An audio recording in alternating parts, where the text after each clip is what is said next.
সোমবার ভাদ্র মাসের কৌশিকী অমাবস্যা, আর তার আগে তারাপীঠে কৌশিকী তিথি আসতেই ফের সক্রিয় সোশ্যাল মিডিয়ায় অনলাইনে পুজো দেওয়ার প্রতারণা চক্র।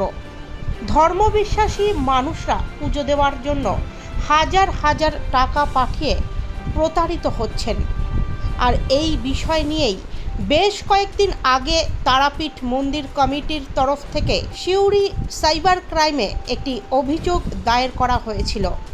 আর সেই অভিযোগের পর কিছুদিন সেই বাড়বাড়ন্ত কম থাকলেও আবার কৌশিকী অমাবস্যার আগে মাথাচাড়া দিয়ে উঠেছে এই প্রতারণা চক্র। এদিকে অসাধু চক্রের খপ্পরে না পড়ার জন্য আবেদন জানাচ্ছেন মন্দির কমিটি। মন্দির কমিটির স্পষ্ট দাবি, এই রকম কোনো অনলাইন মাধ্যমে পুজো দেওয়ার ব্যবস্থা নেই। তারাপীঠের সবচেয়ে বড় উৎসব এই কৌশিকী অমাবস্যা। এই উৎসব মানেই তারাপীঠে লক্ষ লক্ষ ভক্তের সমাগম ঘটে।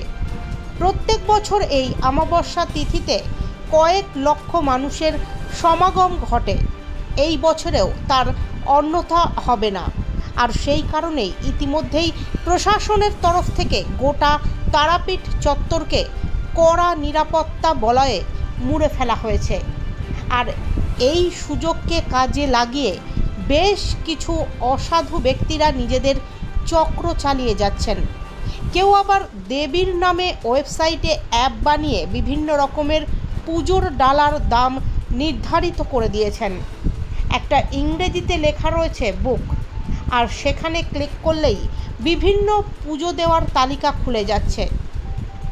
মূলত করোনা পরিস্থিতির সময় এই প্রতারণা চক্র কয়েক গুণ বেড়ে গিয়েছে। কারণ করোনা সংক্রমণ রোধের জন্য প্রশাসনের তরফ থেকে কাউকে বাড়ির বাইরে বের হতে দেওয়া হচ্ছিল না। আর সেই সময়ই সাধারণ মানুষজন অনলাইন কেনাবেচার ওপর অনেকটাই নির্ভরশীল হয়ে গিয়েছিলেন। আর সেই সুযোগেই প্রতারণা চক্র সক্রিয় হয়ে ওঠে। বাদ যায়নি দেব দেবী এবং মন্দিরও।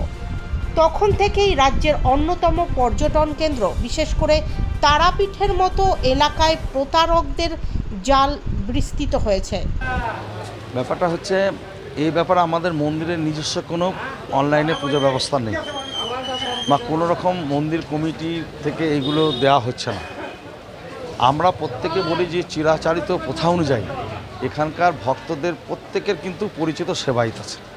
আমরা বলি সেই সমস্ত সেবায়িতদের মাধ্যমে ফোন করে তাদের নামগোত্র দিয়ে পুজো পাঠাই দিয়ে, কারণ অনেকে এই ভিড়ের জন্য কৌশিকী অমাবস্যা আসতে পারে না, এবং তাদের নিজস্ব সেবায় সেই দিন পুজো দিয়ে প্রসাদ আশীর্বাদ তাদের জায়গায় পাঠিয়ে দেবে।